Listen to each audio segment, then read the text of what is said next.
안녕하세요. 지난 시간까지 여러 콘텐츠를 통해서 소현세자와 그 후손들이 뭐 갖가지 역모 사건이나 이런 데 이제 연루돼서 고초를 겪는 과정을 한번 살펴보았습니다. 바로 지난번 이제 영상은 그 이명섭 모반 사건, 황해도에서 일어났던 살펴본 적이 있었죠. 오늘은 마지막 시간이 되겠습니다. 그래서 이제 이명섭의 아우죠. 이명혁을 추대하는 또 모반 사건이 한성부에서 일어납니다. 그 사건을 한번 살펴보도록 하겠습니다. 이명섭, 이명혁 형제는 소현세자에게는 8세손이 되는 그러한 존재였죠. 1851년 철종 2년에 이명섭 모반 사건으로 이명섭은 이제 체포되어 서울로 압송되는 과정에서 죽었습니다. 정확히 수사를 받다가 죽은 것은 아니라 물고라는 표현은 쓰고 있지 않지만 뭐 정확한 그 사망의 원인은 지금 자료에 나타나 있지 않아요. 그냥 병사했다. 그 정도로만 알려져 있는데요. 어쨌든 이 이명섭의 친동생이었던 이명혁은 단천, 함경도 단천으로 귀향을 갑니다. 정배가 되죠. 근데 지난번 이제 이명섭 사건 때도 이야기를 했지만 그 주모자 중에 한 사람이었던 유흥념은 잡히지 않아요. 나머지 뭐 최희재라든가 김흥도 이런 사람들이 잡혀서 대역부도로 해서 이제 능지 처참을 당했죠. 그런데 이 이명혁 사건은 여러 가지로 그 앞에 일어났던 이명섭 사건과 추대하는 대상이 형제라는 그런 점도 있지만 관련 인물들에 있어서 연관성을 살펴볼 수 있는 그런 단서가 있습니다. 그 유흥념과 관련이 돼 있었던 인물로서 영남 경상도에 살았다는 김한두라는 인물이 거론이 된 적이 있었어요. 근데 그 사람의 이름이 본명이 김수정인데 바로 이제 김수정이 이 사건의 주도자로 드러나게 됩니다. 그래서 뭐 주모자라든가 추대 대상 여러 가지 측면에서 이명섭 사건과 깊은 관련이 있는 그런 사건이다라고 볼 수가 있겠습니다. 이 사건이 이제 일어난 해는 1853년 철종 4년입니다. 그 말씀드린 것처럼 한성부에서, 즉 서울에서 발생한 사건입니다. 그해 10월에 신석범이라는 사람이 고변을 하면서 이 사건이 알려지게 됩니다. 이 신석범은 이제 비파동이라는 동네에서 장목전이라는 걸 운영하는 사람이었습니다. 장목이 이제 긴 장자에 나무 목자를 쓰는, 쉽게 얘기하면 지금으로 치면 목재상이었던 것 같아요. 원래 출신은 이제 마관 출신으로 나옵니다. 그러니까 그 말을 관리하는 그 관료죠. 그래서 그 헌종대에 경기도 남양에서 감목관, 즉 말 치는 것을 감독하는 관리를 했다. 그런 사실이 사료에 기록이 돼 있습니다. 그래서 어느 정도 자산가였던 것 같아요. 그러니까 이 모반을 꾀하는 세력들에게는 경제적인 도움을 줄 수 있는 자산가의 도움이 필요하겠죠. 지난번 그 이명섭 추대 사건에서도 약국을 하던 고성욱을 끌어들였다가 또 고성욱이 고변했던 일이 있었는데 역시 그런 재정적 후원을 기대했던 이제 신석범이 고변을 하면서 이 사건이 조정에서 알려지게 된 거죠. 아무튼 이제 거사를 준비하던 집단에서는 이제 돈 있는 사람들이 포섭 대상이지만 그만큼 또 이들은 약간 그 충성도나 그런 측면에서는 좀 뭐 낮았다 그렇게도 볼 수 있겠죠. 그래서 불안감 그런 것 때문에 이제 고변을 하는 뭐 그렇게 된다라고 볼 수가 있겠습니다. 거사 계획을 간단히 살펴보면 이 주모자였던 유흥념과 김수정은 이미 사건이 불거지기 3년 전인 1850년 철종 1년부터 서로 접촉한 것으로 드러나 있습니다. 영남의 김한두라는 이름으로 활약했다는 말씀 드렸죠. 그래서 경상도 영천에 거주하던 본명이 김수정이라는 그런 인물이었습니다. 그 별명으로 청류 선생이라고 불렸다 그래요. 풀 청자에 이제 버들 유자를 써서. 그 이명섭 추대 사건이 실패한 뒤에 이제 동조 세력의 규합을 위해서 이 김수정이 상당히 이제 노력을 했다. 그런 이제 기록들이 나옵니다. 그래서 서울 와서 서울 남산에 사는 그 중군 벼슬을 하는 홍영근 집에 이제 머물면서 경상도 김해 출신의 차력사로 나와요. 최봉주라는 사람이 가담을 해서 이렇게 셋이 모의를 준비했다고 합니다. 그 김수정이 이 고변한 이제 신석범을 포섭하는 과정에서 신석범에게 이야기했던 내용이 이제 전해집니다. 이야기는 그 최봉주라는 이제 그 함께 모의하던 사람이 김수정에게 이야기했다는 내용을 김수정이 신석범에게 이제 언급한 내용입니다. 그 북도의, 여기서 북도는 함경도를 얘기합니다. 북도의 별부료 군사 수백 명은 바로 나의 수하다. 그리고 삼남에도 아주 용맹하고 힘이 있는 자들 100여 명이 있는데 다 나랑 친한 군사들이다. 모두 내가 편지 한 장이면 즉시 달려올 수 있다. 지금 단천에서 귀양살이하고 있는 이명혁, 그리고 지난 사건 때 죄를 짓고 구월산으로 달아난 유흥념, 이런 사람들도 함께 나와 맹세한 자들이다. 그래서 9월 20일쯤 내가 단천으로 가서 이명혁을 만나보고 그 사람됨을 본 뒤에 11월에 거사할 예정이다. 라고 최봉주가 김수정에게 언급했다. 라는 내용을 이제 김수정이 신석범에게 이야기를 해줬다는 것이죠. 이걸 이제 신석범이 이제 고변을 한 겁니다. 여기서 이제 그 별부료 군관 140명이 각각 군졸 10명을 동원한다. 그런 내용이 나옵니다. 별부료라는 것은, 원래 이제 지금도 뭐 국방비에서 군사 예산이 나가겠죠. 군인도 월급이 나가는데, 일반 경상비가 아닌 다른 경비 항목에서 급료를 지급하는 그 군인들을 별부료 군인, 주로 이제 그 군관 장교였기 때문에 별부료 군관이라고 합니다. 별도 따로 붙인다. 급료를 붙인다. 급료의 명목이 다른 명목에서 나온다. 그런 거겠죠. 주로 평안도나 함경도에서 뽑아온 군관을 그 당시 이제 별부료 군관이라고 불렀습니다. 그래서 이들은 궁궐을 수기하거나 임금의 어떤 그 호종을 담당하는 그런 이제 일을 담당하던 군대가 이제 용호영이라고 있었는데 그 용호영에 소속이 된 군관들이었습니다. 이 군인들을 이제 140명. 근데 140명이 각각 10명씩 동원하면 그것 또한 뭐 1000명이 넘게 되겠죠. 그리고 삼남 각 지역에서 한 100명. 그리고 주모자로서는 추대할 대상인 이제 이명섭의 동생 이명혁, 그리고 이제 지난 황해도 사건의 주범이었던 유흥념, 이러한 어떤 구조로 해서 거사를 하겠다, 그런 계획이었습니다. 그럼 이제 구체적으로 단계적으로 어떠한 계획을 가지고 있었느냐? 일단 한성부 모반 사건이라는 말씀드렸죠. 서울을 혼란하게 하는 이제 일을 먼저 수행을 합니다. 서울에 이제 그 쌀가게가 있었죠. 미전. 서울의 쌀가게를 포함한 거리에 불을 질러서 민심을 혼란시키는 계획을 세웠습니다. 이미 이해보다 몇 년 전인 1833년에 서울 백성들이, 도성 백성들이 이 쌀가게, 미전과 그 잡곡가게, 잡곡전에 방화해서 아주 혼란시키면서 양반가를 습격했던 그 서울의 이제 쌀폭동으로 알려졌던 그런 사건이 빚어진 적이 있었습니다.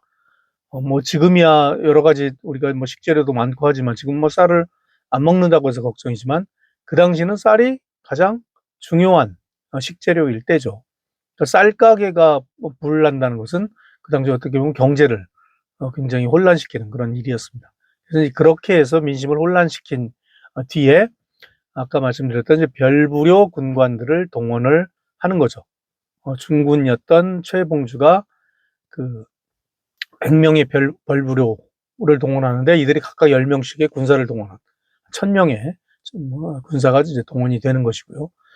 이들은 주로 이 별부료 군관은 왕실을 호위하는 병력이라는 말씀드렸죠. 그러니까 직접 왕실을 이제 공격을 하는 것이었죠. 이렇게 이제 군사를 동원하는 것도 역시 지난번 황해도에서 이명섭을 추대하는 사건에서 9월 산성의 별장 최치각을 이용하는 계획과 상당히 이제 흡사한 계획이라고 볼 수가 있겠습니다. 그런데 이건 또 서울에서 한다는 측면에서 더 어떻게 보면 좀 직접적이고 위협적일 수가 있었던 것이죠. 계획으로만 보면. 그 뒤에 이제 전국의 그 뜻을 같이 하는 세력들이 합세하는 그런 단계입니다.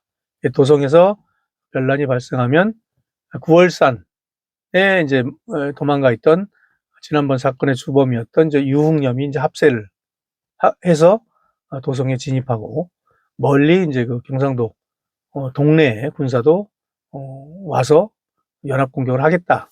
그러한 이제 계획이었던 것이죠. 이제 이러한 계획은 물론 계획이죠. 물론 계획이었기 때문에 실제로 어느 정도까지 준비가 되고 있었는가 이제 이런 것들은 사실은 좀 따져볼 여지가 있습니다.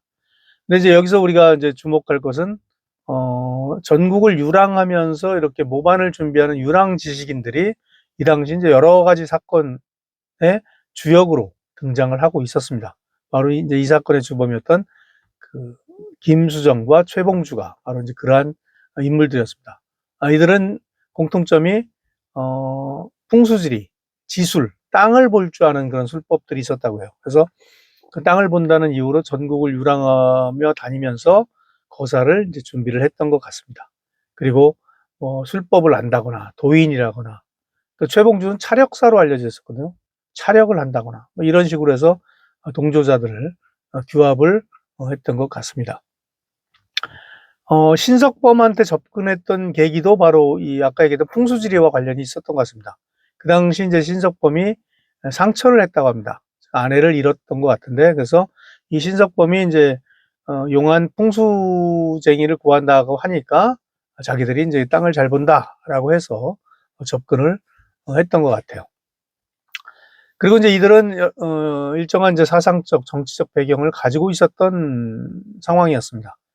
각종 이제 요언들, 뭐 요사스러운 말들이죠. 이런 것들이 거사 단계에서 동원이 됩니다.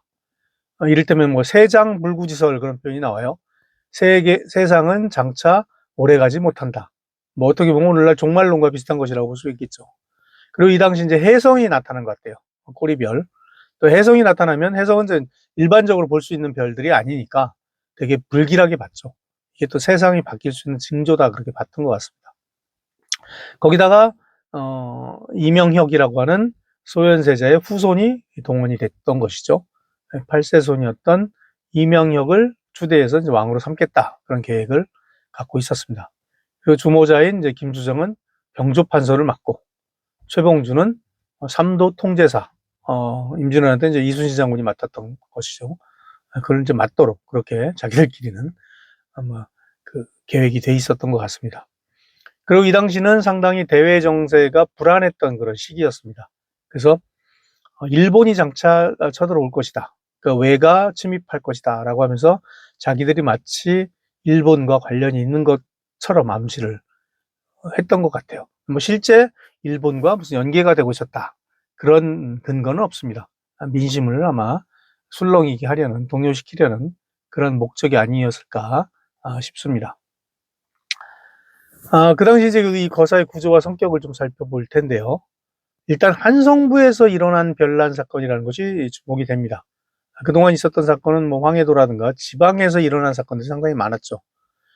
그렇지만 이 한성부는 사실은 단일 지역으로 보면 이런 별난이나 이런 것들이 발생한 빈도는 또 가장 높았던 지역이기도 합니다. 일단 도성에 인구가 많았죠. 그리고 경제 상황도 굉장히 어려웠고 또 국왕이 거주하는 수도라는 측면에서 바로 물론 위험성도 그만큼 높지만 성공한다면 바로 변란을 성공시킬 수 있는 그런 지역이라는 점이 한성부의 어떤 변란을 이렇게 일으킨 것이 아닌가, 그렇게 생각이 됩니다. 이 변란에 참가했던 계층은 상당히 좀 다양했습니다. 일단 상층은 아까 말씀드린 것처럼 이제 유랑 지식인 계층, 그리고 몰락한 양반, 잔반 계층, 그리고 무인, 서얼, 그리고 이제 아전, 종실, 퇴직 관료, 이러한 층들이 망라되어 있었죠. 어떻게 보면 당시에 상층이지만 상층의 주류라기보다는 상층에서 약간 밀려난 그런 소외된 집단이었다라고 볼 수가 있겠고요. 하층은 영세민, 그리고 지방의 이제 그 지방 시골 양반들, 향반이라고 하는, 그리고 군관, 이런 사람들이 참여를 하고 있었습니다. 상층부 같은 경우는 이제 정권을 잡겠다라는 어떤 정치적 목표, 그리고 하층은 민심이 이제 그 당시 정부를 떠나고 있었던 그러한 것들이 결합해서 일어난 것이 아닌가, 그렇게 해석을 할 수 있겠습니다. 그래서 이제 도성을 중심으로 해서 전국적인 연계를 추구하는 그런 모습을 보이고 있습니다. 도성에서 일을 벌임으로써 도성을 혼란에 빠뜨리고 효과를 극대화하려는 그러한 이제 목적이 있었다 볼 수가 있고요. 전국적으로 거병해서 정권을 탈취하고 체제를 전복하겠다, 그런 목표를 가지고 있었다고 볼 수가 있습니다. 그 사건은 그럼 어떻게 처리가 됐느냐? 일단 이제 이런 영모 사건이 일어나면 원래 추국이 시행이 되죠. 그런데 이들이 가지고 있었던 거창한 꿈에 비해서 실제 붙잡고 나니까 세력들이 그렇게 많지 않았던 것 같아요. 그러니까 철종은 이건 그냥 무례배들이 그런 한 짓이다 해서 추국 자체를 시행을 안 하려고 합니다. 원래는 이제 모반 사건이 한번 발생을 하면 당연히 추국을 하거든요. 비교적 안정기였던 무슨 영조, 정조 그런 때, 숙종 때 이런 때에는 시골에서 무슨 그 전패작변이라고 하죠. 임금에 어떤 그 전자가 쓰여진 임금을 상징하는 패만 없어져도 끌고 와서 막 그 추국을 시행을 하거든요. 그리고 무슨 다른 어떤 괴소 하나만, 지금으로 치면 대자보 같은 그런 것만 붙어도 추국을 시행을 했는데, 이거는 직접 어떻든 왕을 이명혁이라는 사람을 종지를 왕으로 추대하고 거병하고 이런 얘기가 나왔는데도 애들이 장난친 거지 뭐. 그러니까 그만큼 워낙 이런 사건들이 많아지다 보니까 정부에서도 이제 그러려니 하는 그런 것 같아요. 추국도 아예 안 하려고 합니다. 그런데 신하들이 그래도 해야 된다 해서 이제 추국을 시행을 합니다. 그래서 이제 그 붙잡혀온 김수정은 모반 대역부도로 부대시 능지처사를 하고요. 관련자였던 이제 홍영근이라는 사람은 지정불고, 즉 불고지죄죠. 그래서 이제 부대시 차명을 내립니다.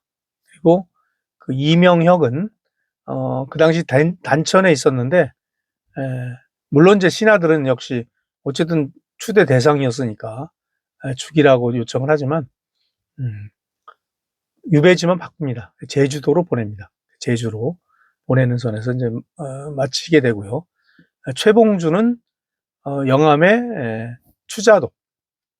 여러분 이제 추자도가 왜 영암인가 생각하시겠지만 지금은 이제 그 추자도가 행정구역이 제주도에 속해 있는데, 그 당시는 이제 제주 자체가 전라도 소속이었죠. 그래서 이 추자도는 전라도 영암 관할이었습니다. 그래서 영암의 추자도로 유배를 보내면서 마무리가 됩니다. 이 사건에서도 역시 기존의 관련자로 간접적으로 언급되었던 유흥념은 거론은 됐지만 붙잡진 못합니다. 그러니까 지난번 이명섭 사건의 주모자였고, 이 이명혁 사건에도 주요하게 거론되었던 유흥념은 끝내 찾지를 못합니다.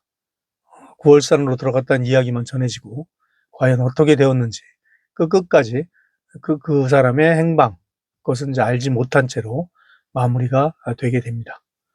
이렇게 해서 소현세자의 후손들의 이런 어떤 그 곡절, 그것도 이제 이명혁이 제주도로 귀향을 가면서 마무리가 되게 됩니다. 그동안 재밌지도 않은 이야기 살펴주시느라고 고맙습니다. 다음 시간에는 좀 더 가벼운 주제랄까요? 이런 것들을 가지고 여러분을 찾아뵙도록 하겠습니다. 고맙습니다.